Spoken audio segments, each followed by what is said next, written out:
Oh my goodness. Hold on one second. Let me get my stuff together here. Okay. All right.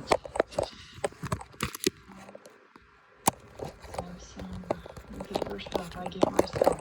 Yeah, I'm just trying to get my my camera's at like a very precarious.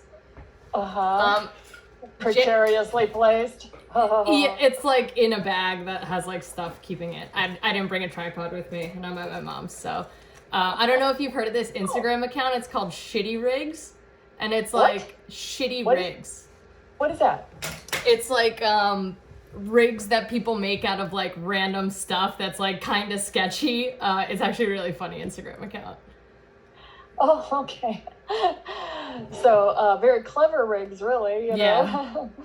Yeah, it's pretty cool because I think that probably everything that we use in the business was jerry-rigged together until somebody's like, let's machine that. That's probably a good idea. Yeah, exactly. It's probably, I think I can sell that. Cool. Well, yeah, so this is your mom's place? Yeah. Oh, she's in LA? No, I'm in Jersey. Oh my gosh, did you get around? Oh, that's awesome. Okay, well, everybody, this is Rooney. Rooney started in New York City and has been on a ton of TV shows. And of course, I know you got to tell us the list again. Maybe we'll wait a little while until people come on, then you can tell us the list because I want them to hear about what you've been working on. And then we'll go into your move to LA and your life in LA. You got to tell us a little bit about that because that's very exciting. Yeah. So exciting. We'll just let everybody kind of come on a little bit longer.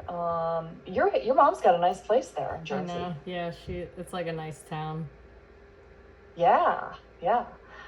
So I'm glad that you flew back. You actually, you know what, guys, I canceled my Wisconsin trip. Oh, yeah. It's getting kind of sketchy. Like my one of my neighbors in LA, he thinks that he got COVID on his flight back home to Michigan. So I'm like, yeah, I know it. Yeah, because I got my booster though. So yeah, I know. It's true. I mean, me too. I got everything. It is going to be riskier on the way back because the numbers will have been exploding from Christmas. Yeah, I'm also that's a reason why I didn't go. I'm like, I don't want to. Yeah. Get it on the way back, and I got to shoot right away. And I'm sure you do too. What's your next day? I do. So I have to get tested on the 3rd. I think we have a Zoom meeting on the 4th, and then we start shooting on the 5th. Oh my gosh, even earlier than me. I'm on the 7th. So. Yeah, well, the job that I was on, we just finished the first block, and I was going to go back there, but then I got offered the key job. But they start the 10th, so I even had to cut my I had to cut my home time short and buy a different plane ticket and like pay the difference. But it's like, when you think about how much money I'll be making in the 3 months that I'm working, it is a no-brainer to take the job. And like, I had a couple other things I had to cancel in my last week, but I would rather make thousands of dollars than spend thousands of dollars. So. Oh my goodness. So everybody, this is Rooney, and Rooney is in Los Angeles, came from New York City, and has been on a work marathon since she's arrived in Los Angeles like freaking crazy. Yeah. What shows? Okay, first of all, tell us what shows you're on in New York City. As many as you can remember. Yeah, well, every time that I get on a Zoom call with you, I always like pull my job list up because I can never think about it in the moment. But yeah, as you mentioned in the email, Mr. Robot Pose, I did this new Apple TV show that they called Invasion, which was like a sci-fi cool. It just came out. I was just working on Succession and the Ray Donovan finale movie. And a bunch of stuff. FBI. How many shows? Madam Secretary. 25, 30. 25 major TV shows. 25 major TV shows. And I think you're probably dropping some off now because your resume is getting too long and you're like, well. I have been. And it's always like, well, which one was I'll always put my staff jobs on. And then which one does maybe an AD that I'm going to work with know somebody that I have to like switch back on. Or like when I moved to LA, I was working on a talk show when I first got there, so I just put that as in like, look, I just moved from New York, look how quickly I got a job. But like I'm taking it off because like I did a talk show, like I was only there for a week or two. Yeah, I like that though as a tip for everybody here. Notice that when you have so many credits, you are constantly kind of shuffling your resume around depending on what you're going to use it for. So like Rooney said, that when she knows that she's going to work with somebody, they know that they're going to work with somebody that's going to, that they know this other person, then the resume is going to be shifted so that it shows. I'm constantly changing my resume, and I think that that's something that's so important because you need to put what's relevant on there. Like I have basically my first major show that I worked on that was big and is like a name brand, like Broad City. I put that on, and that's in 2018, so that's kind of like the baseline of when I started. And then the things in the middle kind of shuffle in between based on like importance or what type of job I was doing. And then most recent is obviously very important too. Yeah. But like always playing around with the format and like trying to see what other people are doing in my field on their resume, because their resume might look different than mine. And also like helping people, because some resumes are like, need help. You need help. Well, once you get to this level, it's mostly credits and who you're working with. You don't put tasks on there anymore because they're like, well, we know the job. We know what a PA does. Point. Yeah. Yeah. And when you start. Exactly. Yeah. When I first started and I was just getting experience and I was getting like random odd jobs, I would put that because in one job I was like an event tech, but in another job I was a PA. So I'm gonna, kind of specify what I was doing as an event manager, like an event tech, for that like circus company that I was working for. But the experience is still something relevant, and I always write the experience to be relevant to whatever I'm applying for. So you can also change what's in, what you're learning, depending on what kind of job you're going for next. You're talking about the very first paragraph of the resume, right? No, I'm talking about like the bullet points that I would put underneath a specific job that I was doing. So say I was a camera assistant on one job, assisted operator with battery changes, racked focus, da-da-da-da. And then like if I was an event tech, I'd say like manage performers, backstage, help with costume changes, yada, yada. Yeah. So, it depends on, the resume is going to change every time. Yeah. So it would be like if you're going for a general production assistant resume, then it's just going to, and you've been on a lot of shoots. Okay, first of all, we'll start at the very beginning. If you're going for a general production assistant resume and you don't have very many shoots, then you're using every credit that you do get, doing the get on shoots method to write what you did on set to show that you're one of the good ones, that you're getting responsibility, that you're anticipating what needs to be done, that you're doing what they're going to hire you to do on the paid shoot. So that's how it starts off. And we're really good. We have great resumes, formats, and examples that you can use in the training, Module 4 and Module 7. And then we get into where we're just working all the time on major TV shows. And Rooney's been there, and there's just so many credits. And then when you're going for the general production assistant job again, you're just showing who you've been working with in the company. There's not enough space or time to list the task. And also you're going for a production assistant job, not a camera job. So it'd be just credit. And then you might be going for a camera job or a wardrobe job, and then you're going to tailor the resume and you're going to put those tasks back on there to show that, hey, I've actually worked with this kind of camera. I've worked with these lenses. I've been given this responsibility. I've done this kind of thing. Yeah, Yes. I have a bunch of different resumes. So I have like my PA resume, and then I also have like a CV that has more of like my qualifications if I'm just going for something random. Cause like I have worked with cameras before. I have worked in like wardrobe before. I have done props before. So if I'm doing something non-union that is not for production assistants, like I will mention somewhere that like I am a production assistant on whatever major scripted TV shows, and then have like another, maybe put that somewhere in the cover letter. and then have Yeah. a different, so every time that I make a new resume, I like save that template. Like I'm never dubbing on top of it and creating a whole new thing. Like always have different, like I have 4 different ones that I can like go off of, either to get that information and make a whole new one, or to add and change things around there. I have like a whole folder of resumes. Yeah, it's great. Could you show us some of those maybe? For lunch or Yeah, something? let me Fun, just, Gabrielle? I think that'd be kind of fun. I mean, I do the same kind of thing. Just remember, I'm making you a co-host so that you can share a screen, but and I'll let you take the time to find that. Yeah, I'm doing kind it of get now. organized.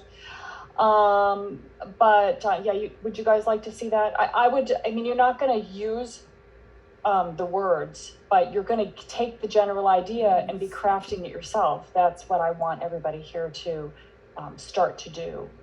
I'm always crafting everything. I'm thinking about, I don't just blindly send stuff. I'm always thinking about, okay, what's this job? What's important to them? And then bringing that in. Like, for example, say Rooney's going for a camera job, then why would she even mention production experience? Well, the reason why would be to show that she's worked on major TV shows with people that they're like, oh, wow, well, she's really good. And everybody starts as a production assistant. yeah. So And also it's you- really you important should. for people to know that you know how to be on set. That's like a big, huge advantage if you have experience and you can show them that, like, I've worked on a set, I know how it goes. Like, let's Yeah. see. And so you're always kind of giving them proof. You're saying I'm good. You're showing that you're good without saying I'm good. You're showing you're in demand without saying, hey, I'm totally in demand. I'm great. This is how you show it. Okay. And that makes them decide that, oh, this is true. You got something? You ready? Yeah, I have 4 different resumes. One's from 2012, one's from 2018. One is my most recent one, and then one is my CV that I was talking about that has just like general, if I'm just going for like something different. Yeah. Okay. And then you said that the emails, do you say that you also have some email templates that you add in there? Do you No, have I those just too? generally write those off the cuff. Okay. With some sort of like, I don't try and make it too long because I know that like brevity is really Yeah. important also. Like get what you need to get across in like 5 sentences or less. So that is really easy to come up with depending on like if I know them, if I know somebody that they know, what the job is. And a template I had was from like when I was, in the modules of Friends and Film, and I have that whole like, and you can kind of just pick and choose a couple sentences from there. But obviously my experience has changed a lot in the last 4 years. So, all right, let me do the thing. Share screen. Yeah. Okay, so this is my, can you see it? Not yet. Okay, Oh, there we go. There we go. So Yep. this is my first resume when I graduated college. So I didn't really have, I was going through like classic structures. And so I have like my education. I was working at a lot of restaurants, which also has a lot of transferable experience from working on set. I don't know if folks here are working in restaurants at the moment, but, and I had no job. So I had nothing to put on here. So then you'll see my jump to 2018. Did it go? Yep. Hold on. Share. Okay, here we go. So yeah, so this is when I had like a couple of more experiences that I was finding on like Mandy.com and Craigslist. And I had gotten a job on set. I was the prop assistant, the like prop PA for a Netflix show. And then I went on Broad City, but those were, in between that, I did some camera work. I was working on a play as like the backstage manager and prop manager and this key event tech for like a circus company. So that's all in 1 year, essentially. Yeah, that's a lot. Now, do you think that you need to put the dates on here? I do. Like, You always do?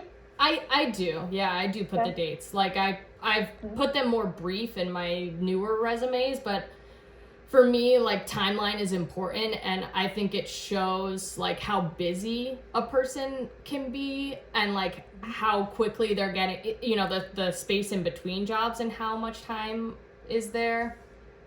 I don't know. If you have shows where you're going from show to show to show, then it's that indirect way of showing people that you're in demand. So yes, but if you're putting together a resume and you're going back, you know, for years, and you're like, okay, I worked at this company for this month to this time, this time to this time, this time. I don't think it's necessary, because they don't care about dates take up a lot of space. Yeah. So I don't think that they care about every single date that you've done. Right. It's not like they're going, oh, what did you do in the summer between this time and this time? They're not looking at that at all. They're just like, oh, what have you been on? You seem like one of the good ones, and then making the decision. But how Rooney's using it here is as a, like, oh, I went from this show to this show to this show to this show. Yeah, So and this wasn't you even... can or you can't. You don't have to do like that. This was even like before I was in really high demand. This was when I was still kind of underground and finding a lot of stuff and having people keep me around because I was eager and like learning a lot. And I wasn't just like, I was taking it serious, you know, while also still having fun. So this is my most current resume. I already put High School Musical on there because I had the time to today. But yeah, so this is my just like one page. This is what I send when I'm going on interviews. I just have like the name of the production, what season, my role, the network, the date. I'm thinking I have to like change this around a little bit because it is very like wordy. And then I just have the assistant directors. I don't have what I do. I don't have the bullet points of like, I set lockups. I ensured that the set was secure. Like everybody knows what I do as a PA. So I just have like the bare bones important information. You could put a one sentence thing there that just says how you do the job. Yeah, that's. And then I would rather sell myself on like a phone, because I'm more like getting interviews now or getting recommended by somebody. So it's more about like how I present myself on either the first day of working or if I'm having a phone conversation, like how I present myself in the phone conversation. And it is. Or an email or a text or something, you know? Yep. Absolutely. Like, hey, Tony, I got your number from Jimmy. We just worked on such and such together. He said that you might be looking for people. I'd like to send you my resume. Mm-hmm. Ooh, well done. See, off the cuff, like I got it. Yeah, oh, you certainly do.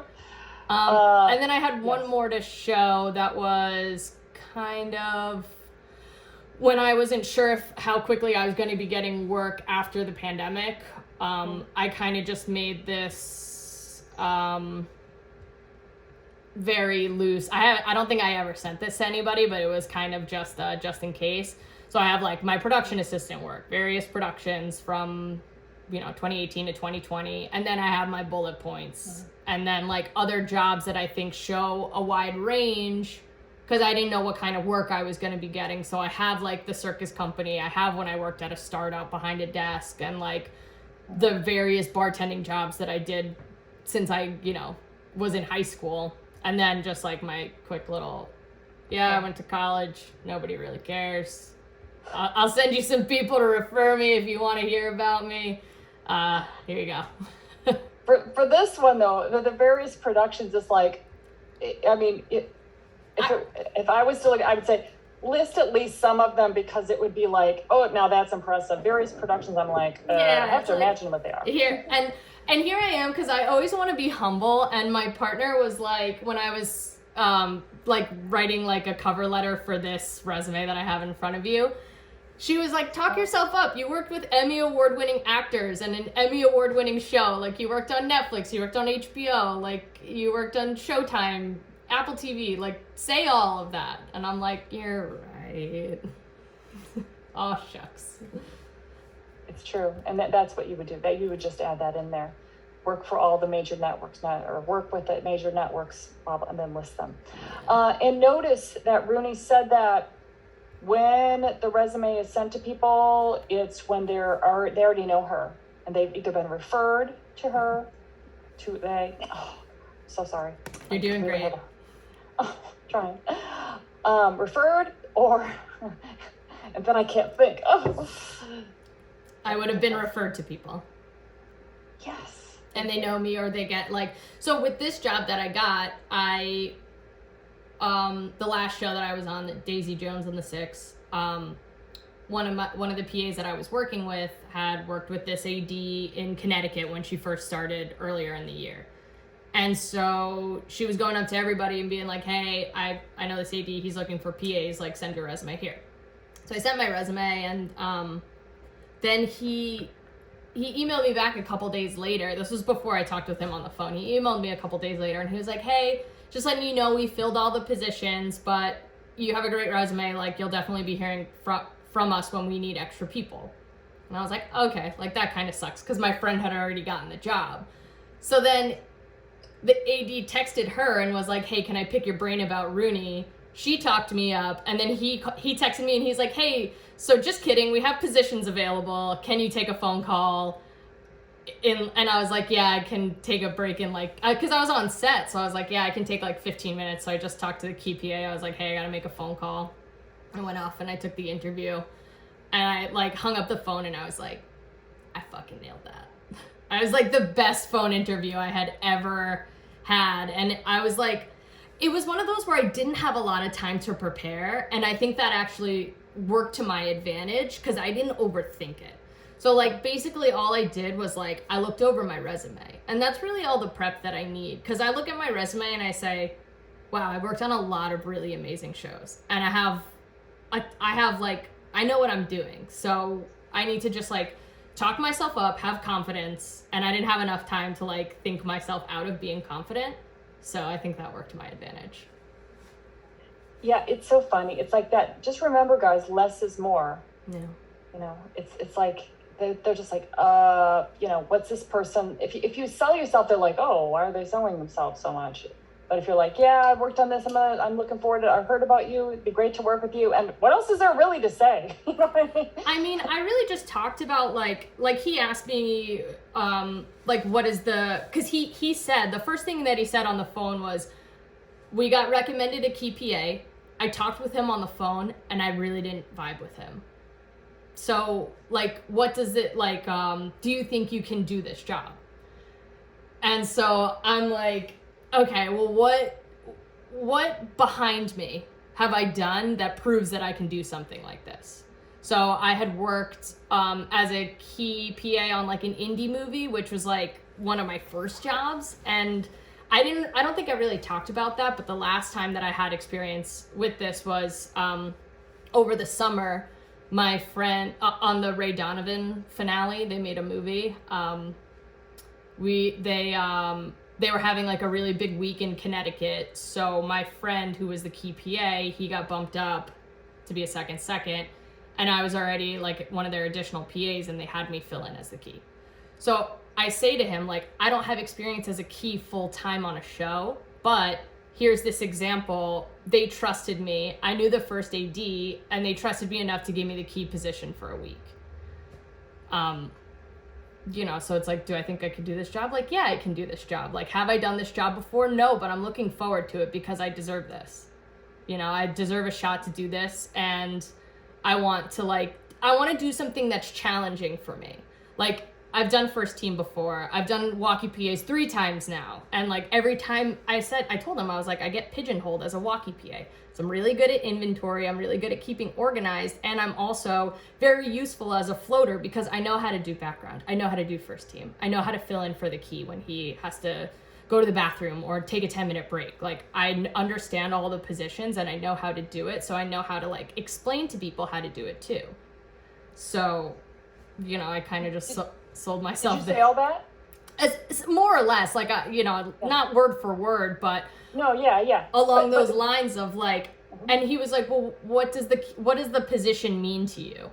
And I was like, well, the key PA kind of sets the tone on set because all the PAs are kind of following the lead of the key PA. So And I was like, I like to have fun at work. Like, I don't like that when one person is down and they take everybody down with them. Like, I'm all about like knowing when to work, but also like knowing how to have fun, because you spend a lot of time on set, and at work. And if it's not enjoyable, then what are we doing?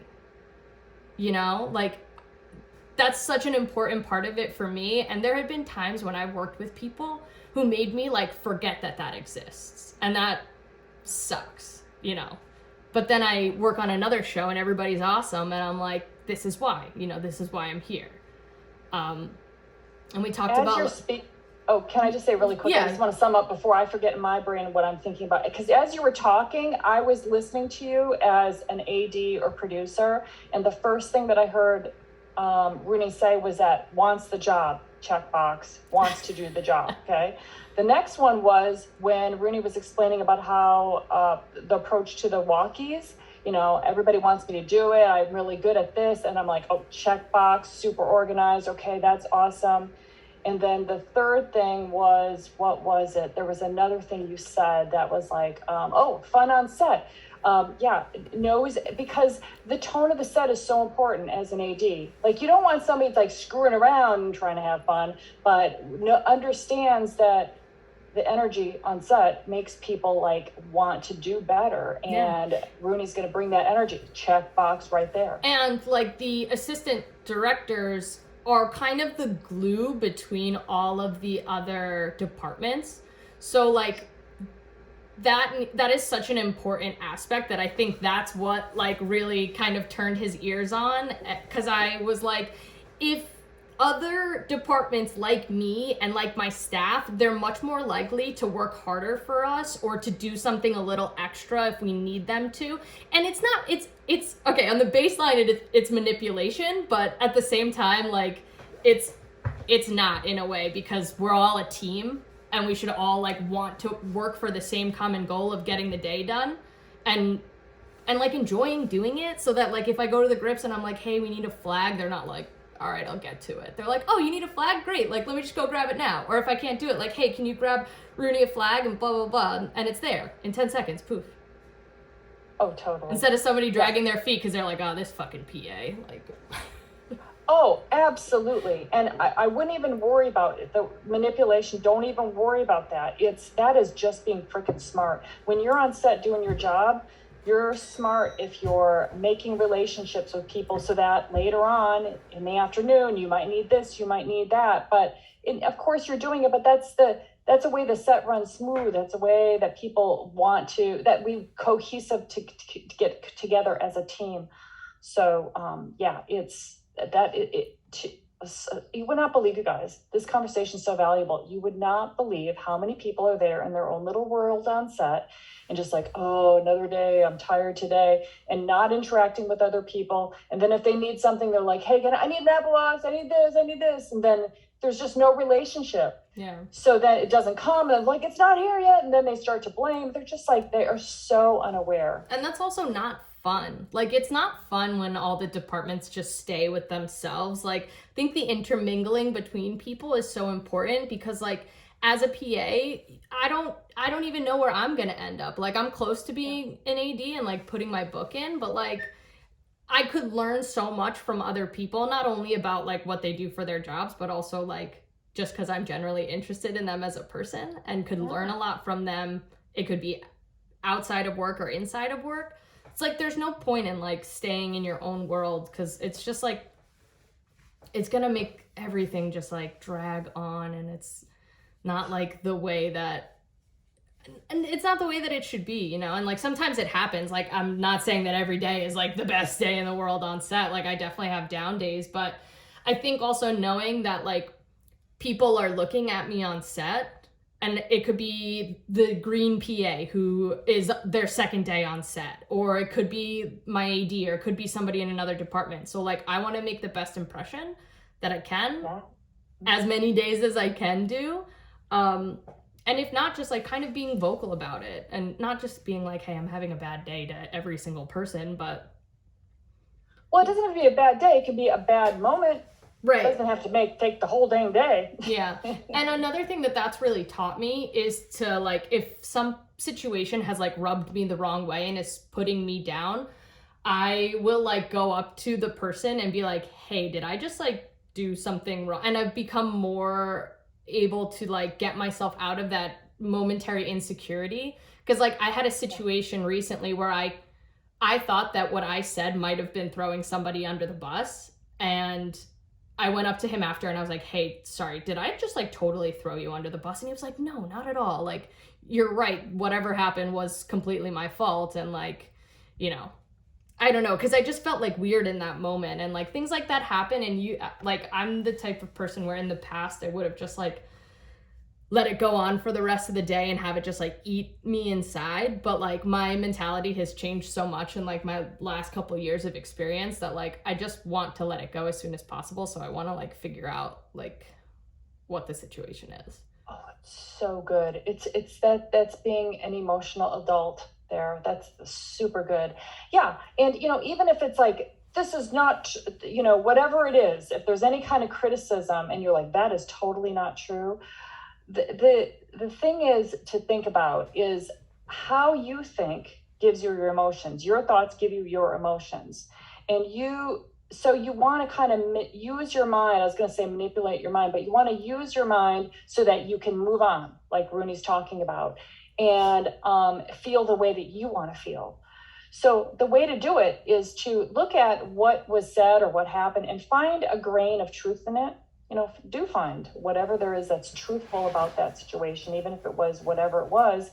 And therefore you're acknowledging it. And then you don't have to acknowledge it publicly. I'm talking about only in your own head. Just by, oh yeah, I could have been a little bit smoother there. Yeah. Or I could have said that a little bit better. Now, if you need to say something to the person, do it. But just to acknowledge it for yourself so that you're able to now let go and move forward with it. If you're like, if you don't do that, then it's like they're just assholes, or that shouldn't happen, or you're at like a victim to the situation. So find a grain of truth. I've been doing this. I find a grain of truth in something. I'm thinking about my brother who I've got a problem with, and he basically, my parents think that he's just super jealous of me.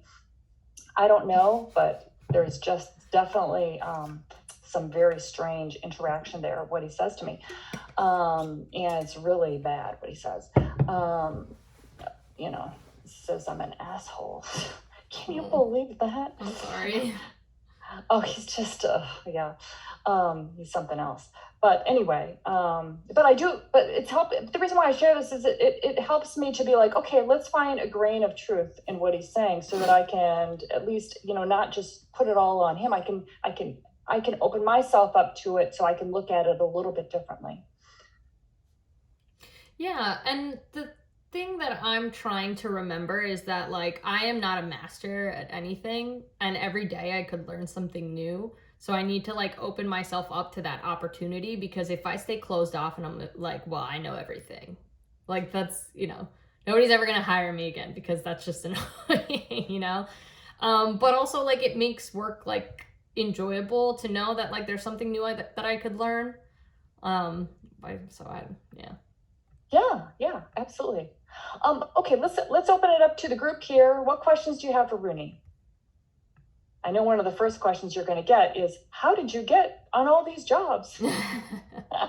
It's always the same question. And that would be the program, but the Get On Truths method, building the base, body, work, and brand, just basically followed exactly what the program's telling, you know, you guys, showing you guys to do. Yeah, and it's going to look different for everybody. And it will be, yeah, it will be a little bit different because there's tons of opportunities out there and you're going to be stumbling into them. And some of them are going to take off and some of them will not, but then they might take off 6 months later. And sometimes you'll reach out to somebody and there'll be no response. And then in 3 months, they'll have heard your name again. They're like, oh, that person, oh yeah, I think I heard from them. Then they'll call you. Yeah. That just happened to me on this first job that I got in LA, because I had an interview and they did the same thing where they're like, all right, well, we filled all the positions, but like you'll hear from us when we have bigger days. And then I think 2 more people had reached out to that second because I asked them if like, hey, do you know anyone in LA? So like he heard my name 2 more times. And then they had an extra position. I don't know what happened, but they then hired me as their walkie PA. They called me and they're like, "Hey, are you willing to work?" And I was like, "Yeah, after you rejected me, no problem. I want a job." Well, they didn't know you Yeah. at that point until they knew you. Yeah, and I will say that I did learn so I've never left a job in the middle of a job. And I know a lot of people who have, and like to each their own, but I'm all about like finishing the project. But this project happens to be in 2 different blocks. So we've been done since December 10th. I've been on vacation and they come back January 10th. So, and they have all new ADs. So it's kind of like it's starting over, but they're only working for like 2.5 weeks. So the one thing that I did that I will do next time if this ever happens was like letting the AD staff know that I might not be coming back for the second block. But everything happened so quickly. Like I had an interview on Monday and then by Wednesday I got the job. My AD was out sick on Thursday and then Friday somebody else told him that I was leaving. And he was like, "You weren't going to tell me?" I was like, "Jeff, you weren't here yesterday. I just got the job and like I have not had a chance to talk to you because we had a really busy morning. So like I was going to tell you." And he's like, "Next time just like let somebody know even when you have an interview." And he's like, "Cause now I need to fill your shoes and blah, blah, blah." He's like, "I'm not mad at you. I'm not mad at you. You deserve to be a key. You're going to do great. But like, you're really hard to replace." And I was like, "Ooh, yeah." That made me feel good. But then I was like, "I'll help you find somebody." Like, you know. Yeah, definitely. Yeah, it definitely realized that there's a lot of stress when you're doing your job and you got your people and you got a real level of comfort there being a department head or even, whatever position it is, and you got your people. And then when it gets upset, then they're going to be happy for you because they love you as a person, but now you just added more work and uncertainty to them, and nobody loves that. Yeah. But that's the way it is, But honestly, me leaving in like walkie was the first job that I had, so it's a pretty easy position, and like a good way to get assimilated into like the PA world. They're just moving 2 people over from the COVID department who've been wanting to be PAs and like have talked about wanting to be PAs. So in reality, I'm opening up a position where they already know the crew. So the person who's going to replace me is going to know who they're handing all these walkies to. It's not like they have to learn a whole new crew. And it ended up working out. And that's like another beautiful thing about having the COVID department is like they all kind of want to do something else. So they're like just very good to replace. And I know that like a lot of new people are coming in as COVID PAs because there isn't really any like qualification. Like you can just walk on the same as you can as like a PA. But we have some questions in the chat, so. Yeah. And I just want to say before you go into those questions, and I want you to do it, and I'm going to go, because sometimes I like it when I leave and then you guys just talk. Well, it's kind of good. I don't know what happens. Then I don't have anybody to talk to. Well, I can unspotlight myself then, and then you can. But but I just want to mention that was really a great point about getting in as COVID, meeting everybody, and then letting people know, hey, I'd love to also work as production. I want to eventually get into camera. And then there's people that they like you. They just like you personally. Yeah. The first opportunity, they're going to try to get you in there, and they will. You can believe that they will if they like you. Yeah. And how do you show that you're good as COVID? How do you show you're good as COVID? What would you say? Like to be in the COVID department? Well, yeah, I mean, if you're there, just from your this is good because from your perspective of working with COVID, you're noticing the good ones that you would say, hey, you'd be good. So tell us that. So paying attention to what's going on, like knowing who's in the scene, because COVID department now is the one who like will take the masks or the shields off of the actors. So like knowing what actors are in the scene, what scene we're doing, like just generally paying attention to what's around, because like the set can also be like a really easy time to get on your phone and just fucking scroll for hours. So like making sure that you're not doing that and staying present. Being like well organized, like stocking up your little station if you got like masks and alcohol wipes and this and that, just making sure that like your station is filled and that you have stuff on you like masks, because that's like the first thing that people just like rip off, and then people are walking around without a mask and they're like, hey, COVID, can you bring a mask? if you don't have one on you, you got to go run to your station, then find the person. If you have one on you, then you can just go shoot right there, which is like probably one of the most important things as like a COVID PA I found. Be excellent at your job and anticipate what needs to be done. It's Yeah. the same skill with all the crafts. Yeah. And then So also look at that, write it down, and look at the best people and do what they're doing, because people are noticing your energy, how prepared you seem to be, organization. Yes, how organized you are. They're noticing all that. Like the shoot I was just on, the COVID compliance guy, we barely saw him. He was off at a table really far away and just sitting there listening to music all day. Now, nobody thought bad about him, but you're just going to stay in one believe. place if you do that, you know? Exactly. And You didn't know there's no relationship there being built with anybody. That's all. I mean, he'll get hired again for that, but he's not out there. And that's another thing I was going to say is starting to plant the seed to the departments. Like, hey, I would, so you're talking to those people. You're not talking to the camera operators when they're working, but you're talking to the loader when he's, organizing batteries on the cart. You're saying, oh, how did you get into camera? Like, how did you start doing it? And then like, you keep talking to them and then being, hey, if you guys need a camera PA, or if you know anybody who needs a camera PA, I would love to, like, could you pass my information, or could you give me information, blah, blah, blah. The same if you want to, like, be a grip or an electric. Like, you just go talk to them and say, hey, how can I start working for permit? How can I get my 30 days, Like, who do I talk to? And you're not just, like, directly asking for these things. You're starting to build a relationship and show the people that you're interested in, like, what they're doing. And you're thinking about that as a career, which is, like, very important. And like people who know and people who are nice will want to help you.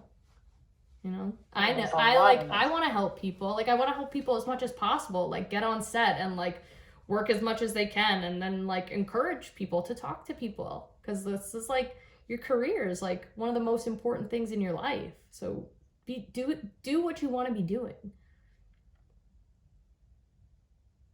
Mic drop. Yep. Good job. Okay, so let's go to the chat now. Okay. So somebody's asking me if I use my legal name or stage name at jobs. Legal name is super long. So on my resume, Rooney is my alias, and that's what I like to be called. But I do have a legal name that's on all my documentation. So, and they have to be writing my checks in the legal name. If not, then they can't get deposited into my account. So like I always make sure that it says it on my resume, like legal name, and I make sure that like accounting knows, and just like the important people who need to know my legal name know my legal name. And that's really, that's that. But also like you just can introduce yourself to people as your whatever you like to be called. Could I explain how to speak myself up and sell yourself in an interview? So yeah, like I was saying before about like looking at my resume and kind of like thinking about all of the opportunities that I've had, and like kind of using that as like a guideline of like, okay, with all the things that I've done in my past, what do I think I can accomplish from that? Like, what do I want to accomplish? Like, what are my goals?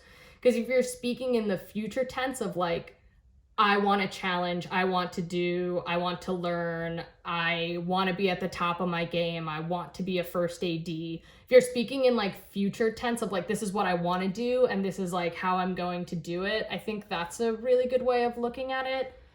Because it makes you seem like really, well, it will come off as you're very driven and you're very focused and confident, knowing that you will accomplish those things. So I think thinking of like your end goal and what steps you can be taking and how that job will fit into that step. So like me taking a key PA job is a step up for me, because then I'll be like the one who tells all the other PAs what to do, delegating tasks. And if I want to be a first AD, that's like one of the first steps to getting there.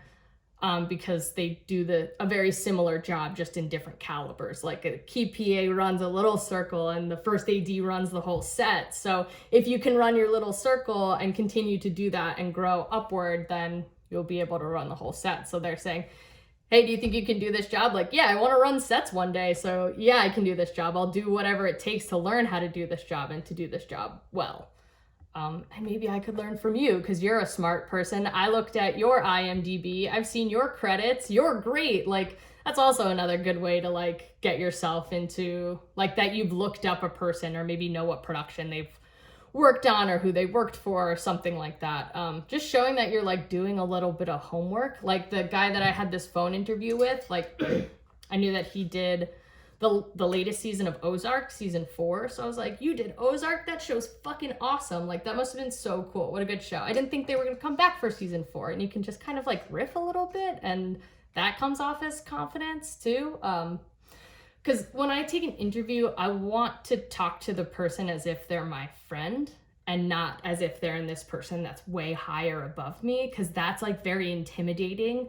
And that's almost like if you think that they're higher up, then you're like looking up at them and they're looking down at you, but you're really looking eye to eye. So like I want to talk to this person as if I know them, as if I work for them, as if we're coworkers, not like, oh, you're my big boss, I have to look up to you because I'm like a little, no.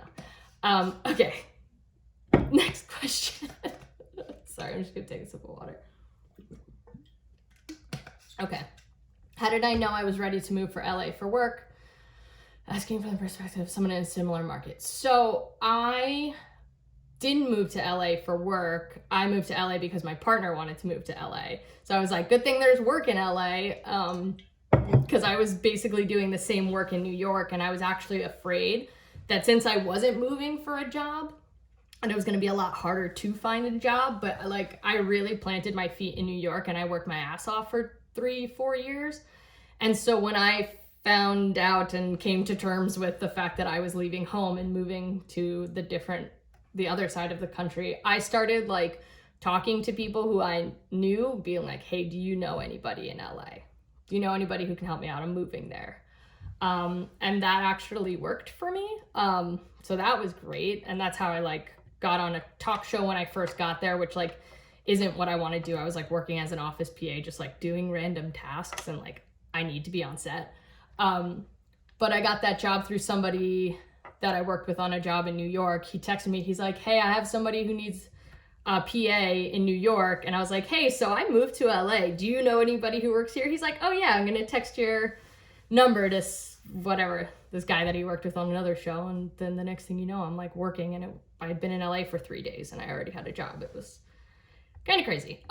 So I think knowing that I was like, not knowing that I was ready to move, but like once I had like some solid foundation where I was, knowing that people that I knew people in LA, that's when I was like, all right, I really shouldn't be worried about work. I know 3, 4, 5 maybe people that know people out there. So I think I'll be fine if I just like play those routes out like continually, the same way I was doing in New York when I first started and I only had a handful of people to network with. I just kept texting them being like, hey, do you have anything this week? Hey, do you have anything this week? Hey, do you have anything this week?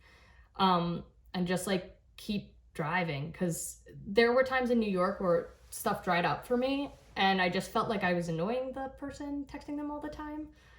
But they've got so much other shit going on that they're not going to remember the last time you texted them. So just keep texting those contacts that you know, because eventually something will come out. Like that's how I ended up on Broad City, and then from there like everything just happened.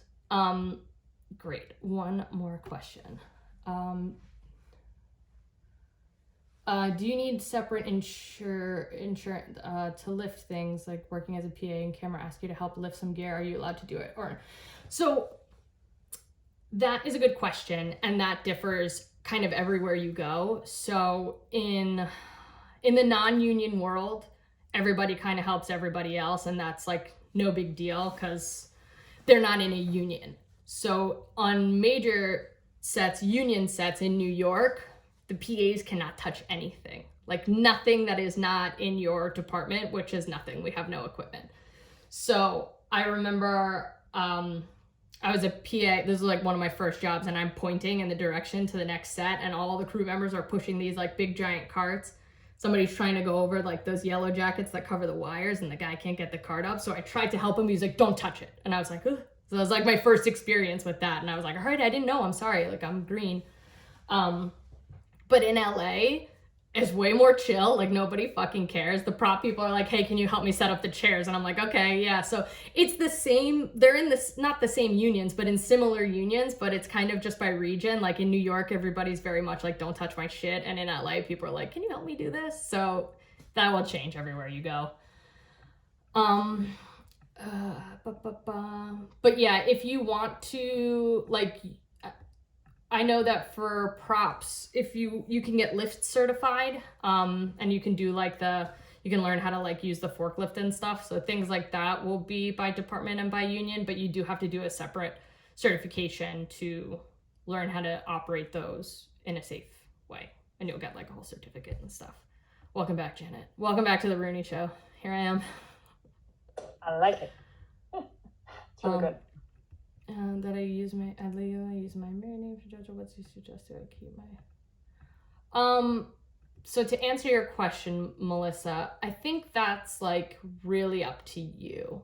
Like I don't know if maybe you can merge the two or like hyphenate your name so that I don't know how IMDb works. I don't have a profile, so I don't know if like you can merge the two accounts together. But like, oh, you can just if you have a pro account, you can email them and they'll get back to you and they'll let you know. And you can request when you have a pro account, they'll do whatever you want. You know, like they want to have your profile set up the way that you want it to. Yeah, and like I had so as a PA, when I want to join the union, I get 600. Working days as a PA, and then I hand that book in to the DGA.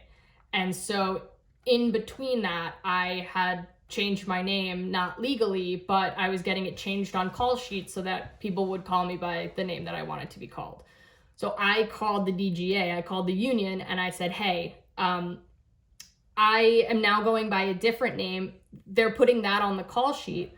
Is that okay, or should I have them put my legal name on the call sheet? Because those call sheets are all the things that I'm going to hand into the DGA and say, look, I did my 600 days. Like it says my name on all of these call sheets. On 600 call sheets, I have to highlight my name and put all of the pay stubs and shit."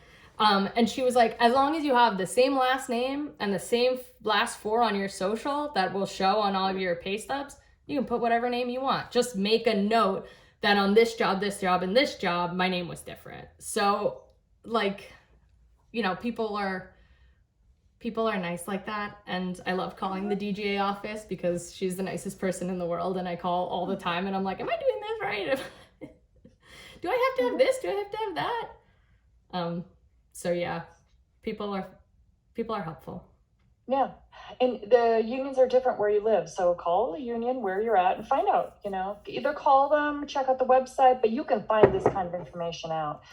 Because the requirements to become an AD in Los Angeles are a lot higher, different than they are in New York City. I know. Yes. I moved at the wrong time, because I was talking to an AD who made the same move that I did. It was actually the guy that I was working with on my last job, who is from the same area that I'm from. We have the same area code. He lived 2 towns over from me, and I worked with his younger brother at a restaurant when we were like 22, and now I moved to LA and I work with him. So it was like, you know, one of those universe things. But I forgot what I was talking about. I don't know either. I was getting into the story about this person. Somebody will remind us. Okay. Asked, Thank you, Vic. So he had done the same move that I did, but he had already just put his book into the DGA, to the Directors Guild. So he had to start doing his third area stuff, which is still something that I don't necessarily understand, but it's something that I'm going to have to do. So I'm going to have to figure that out. Third area? Yeah, so those are like the extra AD days that you need to do that are non-union, which is just like the extra requirement for LA that they don't have in New York. So he said that he moved right after he handed his book in, and he had to find all these non-union jobs as an AD without knowing anybody. So now that LA is my base and I'm starting to meet people while I still have like 100 days left to do, I'm meeting people who can get me jobs in the 3rd area. So yes, I have to do more requirements. Like if I still lived in New York when I handed my book in, I can just start working as an AD. Whereas in LA, you have to do extra requirements to do it because it's Tinseltown. I don't know. Like,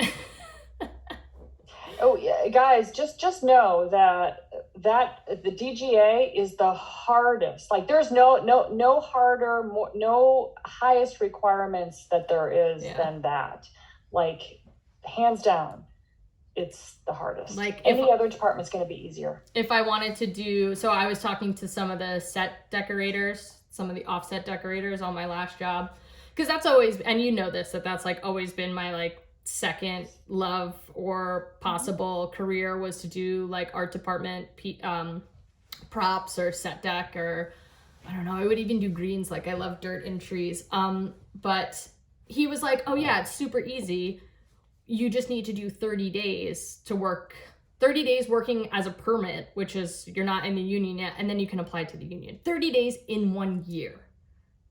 And he was like, yeah, the 3 people that I have working inside right now, they're all permit. Like we like to hire from within. Like you already know what set is like. And so we would hire you. You work 30 days, you work a month, and you can go join the union. And I'm like, it's that easy.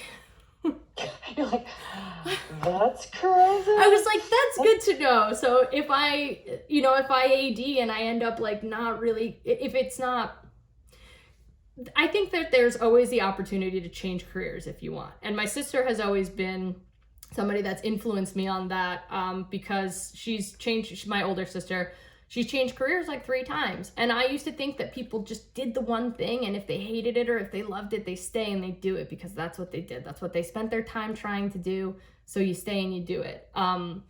And I've learned as I've gotten older that that's not necessarily true. So if I start ADing and it's not for me, it's not what I thought it was going to be, like now I know how to get into Local 44.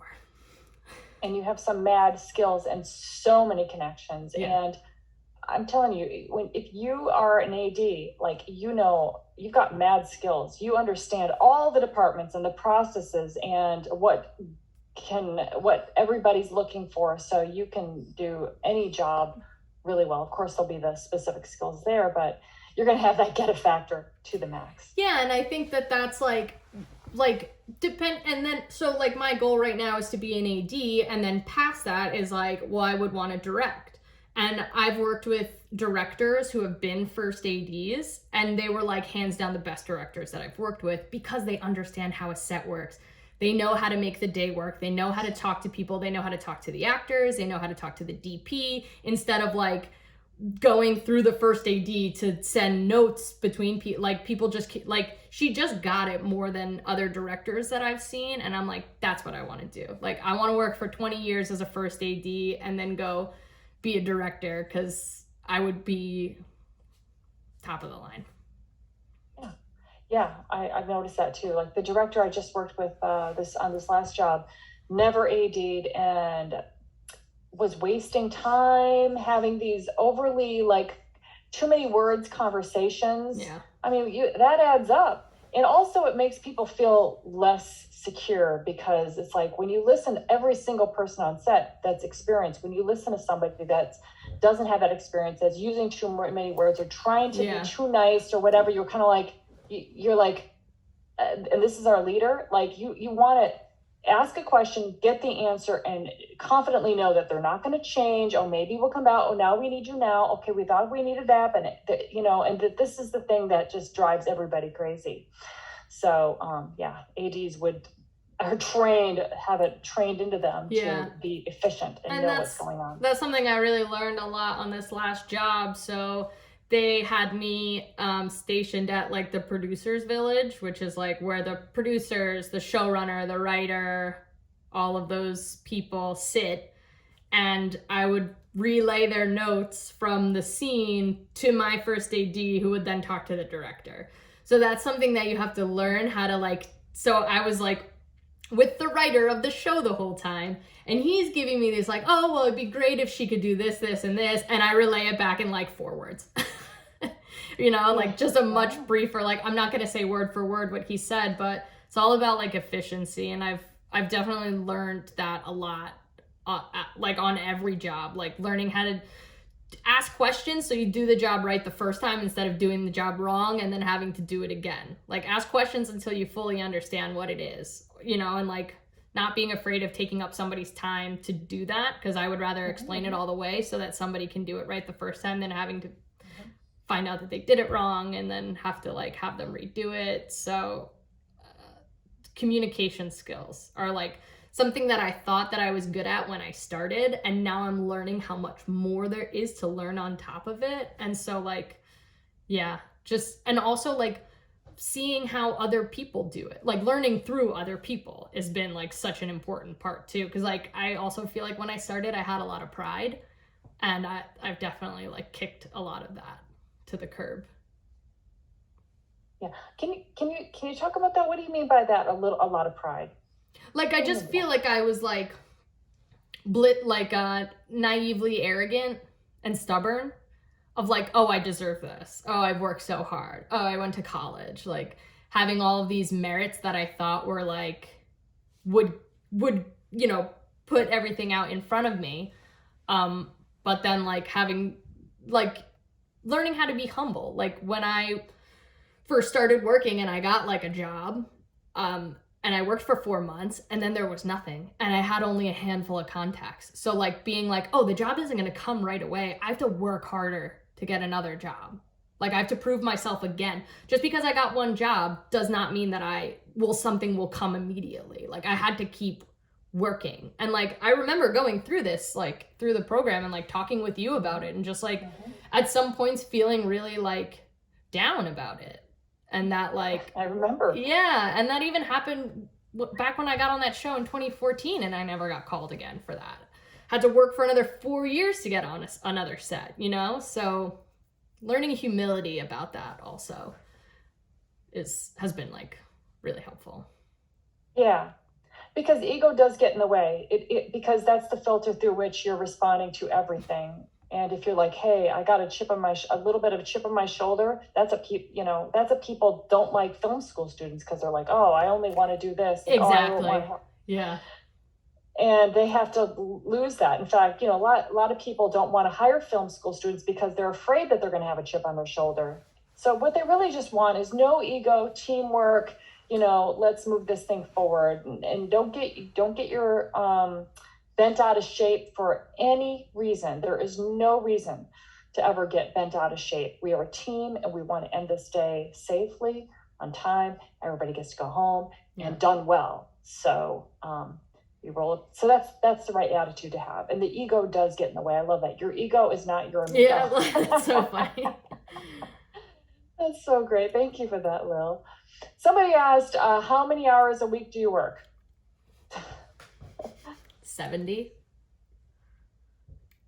A lot. 70. I don't do that 70 much, in a long week. Like I worked 99 hours one week, because we ended up working on like a Saturday or a Sunday. I can't remember.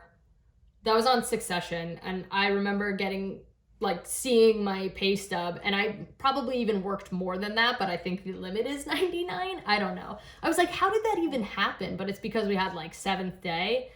I think we worked a whole week straight, and my coworker was like, take Saturday off. I don't remember. It was crazy, but like on average 70,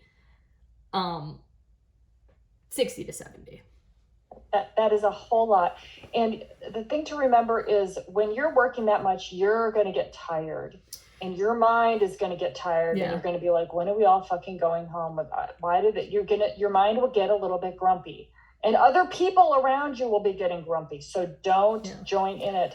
And that's the time to shift. Yeah. And I have a lot to say about that too, because it is really hard to fight that when you are working like 15 hours a day. It's really hard to combat that And that's why like you have to learn who is like going to help you keep your good energy on set. So like if I'm feeling a little down, I know who to go to, who's gonna like pep me back up. And then that's also why you have such a big team sometimes, is because when everybody's working that hard, like you lose steam at the end of the week. So like everybody's meant to help each other out. And so like you can kind of lean on people a little, but you don't want to lean too hard because you also want to be somebody that they can lean on. But it's a tough job. It's a tough job. It's not for like, you know, I just like don't see myself doing anything else. Like I am the person who can handle it, but that doesn't mean that, like I was saying before, it doesn't mean that I'm like that every day.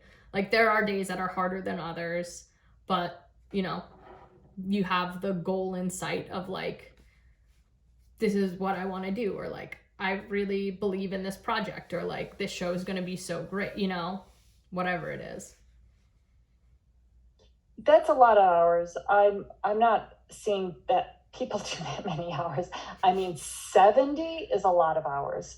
Yeah. Like, you know, if you're doing 5 days a week on a TV show, and those are 10 to 12 hour days, I mean, 14-hour days, that is a long day. We were doing 14-hour shooting days. And this was like when the strike was happening. So, and our UPM and all of our producers were like, we're all for like safe work environments. And then we're like, so why are we working 14 hours? And then they cut it down so that we would work 11-hour shoot days. And everybody was so pumped when that happened, because we were like, we can actually have a life now. Like 11-hour days, which like in other industries, that sounds crazy. But in the film industry, 11 hours is like a perfect short day. 11 hours is a short day.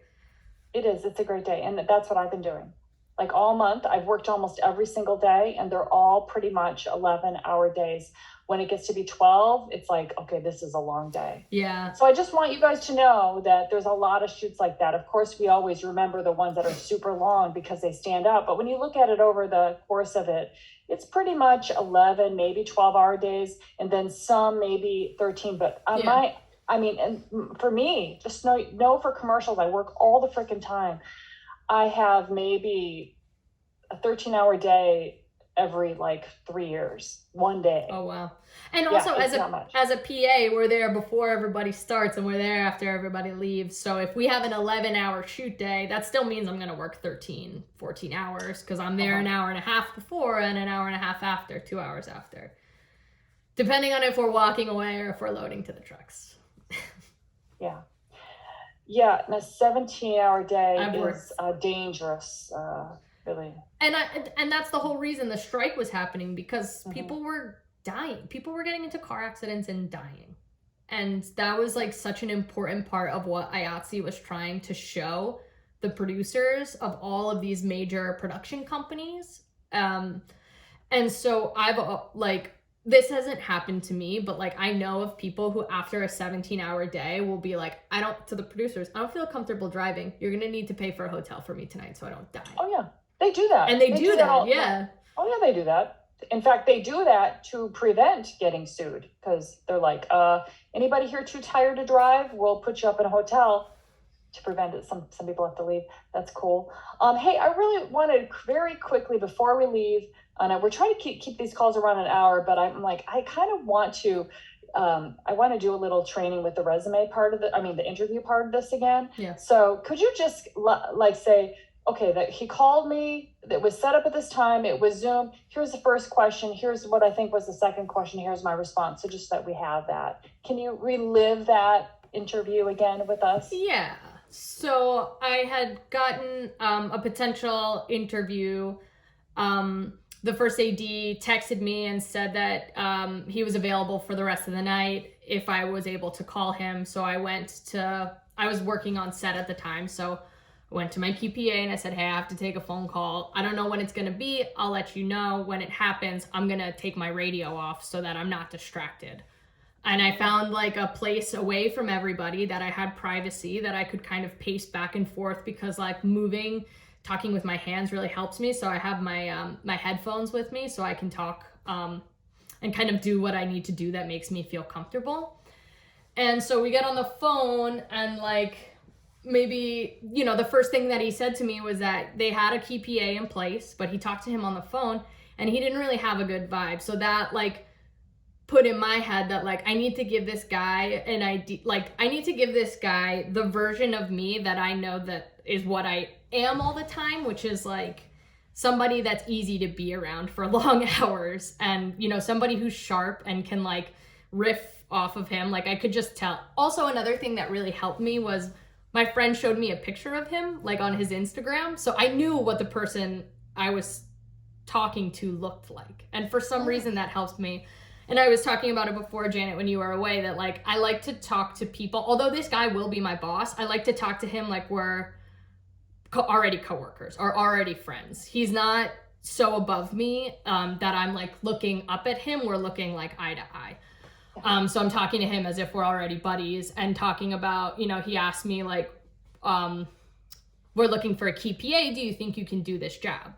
So I talk about some points on my resume. And like I said before, I didn't have a lot of time to prep for it. So I just like quickly looked at my resume and I was like, oh yeah, I keyed this summer. My friend gave me the opportunity to do it when he bumped up, and they trusted me to do this job as the key for the week. I knew the first AD. I was already very comfortable in the position because I knew the people. And I know that I did a good job. And it was like it was a big movie. It was for the Ray Donovan finale. And I keyed that whole week. And you know, he asked me like, what do I think that job means? Like, what is the position of the key? What does the position mean to you? And I told him like the key is the right hand to the second AD, who is the right hand to the first AD. So like, although I am the wrangler of all the other PAs, it's so much more than that, because the key PA will set the tone for all of the PAs, who can then set the tone for the rest of the set. And I talked about how the key PA is like part of the production that helps glue all of the different departments together so that we can all work together efficiently as a team, because everybody's going to want to help us out, because we're having fun. We're not too like I've worked for ADs who just like bark orders all day, and it's so frustrating. And it's not only frustrating for the people in their department, it's frustrating for all of the departments, and it doesn't make work a fun environment. And I'm all about making work like a fun and efficient environment where like we know when to have fun, and like we also know when to like work hard, but like all with the common goal of like getting the day's work done and doing it quickly, not quickly, but as quick as we can, so that we can all like have some time off also, because that's important.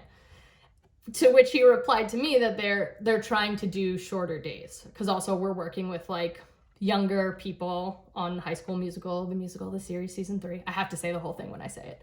And so they want to make sure that everybody can like stay fresh and stay sharp, which is another important thing for me.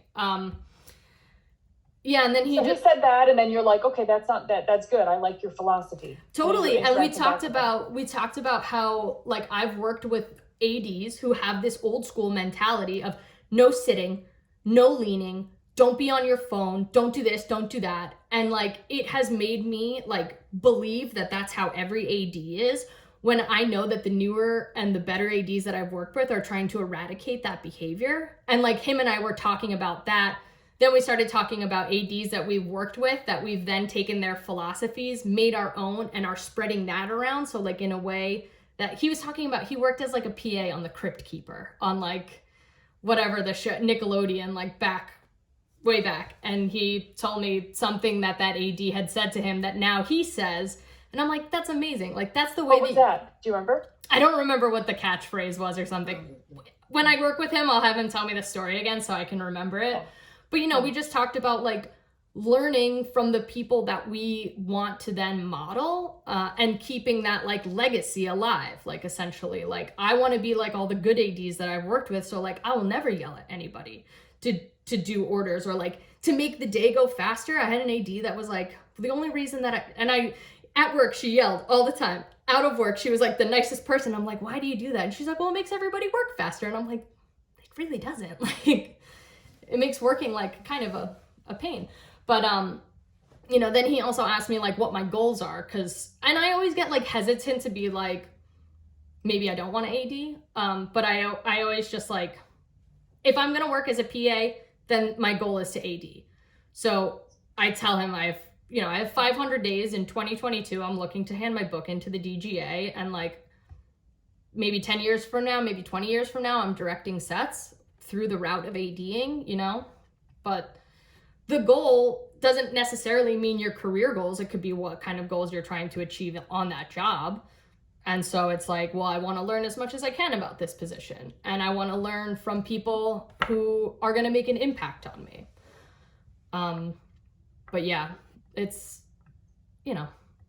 I just basically want to be challenged because I've been at this plateau of like walkie PAing, and I'm ready to take it to the next level.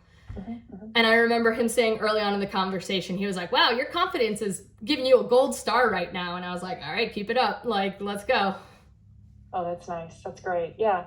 I can really tell it was a conversation because he started sharing about all of his experience and his stuff and his mentors.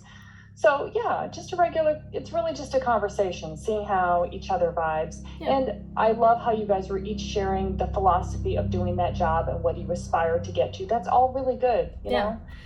And if you wanted to get into camera, now that's not what Rooney wants to, where Rooney wants to go, but if you want to get in camera, you could share that. If you want to get into whatever department, you can share that. Yeah. And then you can also add so say I did want to go into camera, and the guy's like, what are your goals? And I'm like, well, my goal is to be a DP, but I know that in order to do that, I would really love to learn how all of the departments work. So being a key PA kind of gives me that vantage point to look at every department and be able to help facilitate from production to every department. So I can kind of be that glue that help. I know I keep using that glue analogy, but that's all I got for right now. It's good. You don't have to say things that many times or that many different ways. It's like, okay, that is what it is. Yeah, it's good. And if you're an actor, then you can say that, I want to learn production inside out, and I also act. Just plant the seed, but there's not much more to talk about other than that. You just kind of plant the seed because all the opportunities come from working together. Right. Okay. And if you're, if you're PAing and you want to be an actor, you can try and push yourself to work for first team, which is like the cast PA. Say, hey, I want to work with first team. And then you get really close with the actors, keeping a professional relationship. But I've had conversations with actors before, not that I want to act or anything, but if that's your goal, you talk to the people who are doing it. Mm-hmm. Yep. You get there, then you make the relationships. Okay. Well, thank you. Excellent. Oh, very nice comments. All right, everybody. So, have a great day. It is rainy. Want to see what it's like out here? Let me spotlight. It's nice in Jersey right now. What's it like over there? You got some snow over there? No, it's just cold.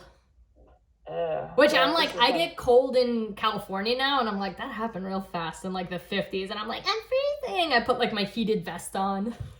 Oh, I got one of those too. They're the best. I'm I should be sponsored by this company because everybody in New York, you have to have one or you're freeze to death. In LA, it's a luxury. So people are like, what is that? And I'm like, oh, imagine if I had a link and I was like, I get free thing if you 4 people have bought off of me. If there's an affiliate plan, then you could do that. But here's my hot tip. Here's my hot tip to everybody here. Leg warmers. Yes, I love them. I got some, if you want the link, email me and I'll send it to you. Amazon, $20. I wear long underwear, pants, and then leg warmers. Nice. And I don't always have so the leg warmers are nice. I can roll them down if I get too hot, or I put them up and I put them all, really high so that they actually keep my legs warm, and it makes a huge difference. And then I can't tell you how many times I'm asked all day long by everybody, are those leg warmers? Are those sewn into your pants? Where do you get those? I love those. I'm gonna get those from my wife. I'm gonna get them from my sister. Are those leg warmers? I mean, all day long. I'm like, and then they asked about my shoes. Are those boots up? I was just like, oh my gosh, I'm getting so much attention here. I'm like, and then I wear my Santa hat. I love my Santa hat. Yes, where'd you get that? we wore stuff that's my favorite thing too, is coming up with the theme for Fridays is I'm always the first one to be like, all right, we're wearing pajamas, or all right, we're wearing Santa's hats, or on Halloween I made everybody on my department wear onesies. It was so awesome. I don't even have onesies, pajamas. Yeah. I have 5, so I lent some out, but that's just me. Wearing that kind of stuff is a problem because when you go to the bathroom, then you got to take it all off. I have one of those like chest pouches that a lot of camera people wear, but it's just also good because then like everything is kind of here, so I have bottom access. I can't imagine, but okay. Or like keeping a tool belt on so that everything is there and you kind of just hold it or you put it on the stall and then you can. Yeah, we have the strategies. That's right. You learn a lot as you go. What brand of heated vest? Oro. It's like Oro. Yeah, that's it. Yeah. Yeah, I have it. I got the same one. Yep, Oro. Exactly the same one. Yep, and it glows. You press the little button. I have a battery in there right now. Yeah, the battery. It's great. Yeah, Joe got me that for Christmas. I also have 2 extra batteries in case one runs out because they last only 6 hours. Oh, yeah. It's great. That's definitely a good thing to have. Okay. Now I think our next call, I think we might do it on Sunday. I'll let you know. Christmas? We'll keep it to an hour though next time. Sorry we went over today. We want to keep it short. I mean, it's me. But it's you. What are we gonna do? It's you. It was great. Thank you so much for sharing. Thanks for letting me talk. It's always nice to. It's also good for me because like I learn a lot from myself sometimes too. Because there are times when I get down on myself and then I talk about myself and I'm like, I've done really good things. Like I don't know. I learned from myself and there's me being egotistical. Oh no. It's great since you are so transparent. You give all of us permission to be like, well, that she's not trying to be perfect. She's just being who she is. She admits when she's the ways that she was thinking that wasn't good, and then tells us what things didn't get good results. And I don't know, you're just so real. I'm a realist, yeah. That's what we love about you. And being real makes you very successful in the film industry because that's what people want. That's what's working for me. That's what it is. Yes, it is probably your secret power. You are so real. Oh, yes. Well, thank you. You're real too. And hopefully we can meet in real life now that we live on the same coast. It'll happen. I cannot wait. Yeah, I thought that was going to happen already, but then we both got so busy. So, we're going to make that happen soon. January, probably. Let's do it. Yeah. Yeah. Okay. Well, everybody, happy holidays. I'm going to go take a nap. I'm so freaking tired. I'm so tired. It's my first day off. I cannot wait to sleep. So go enjoy it. Yes, I will. And thank you. Thank you so much. Appreciate it. Everybody, I'll see you guys all soon. Bye-bye. Bye-bye.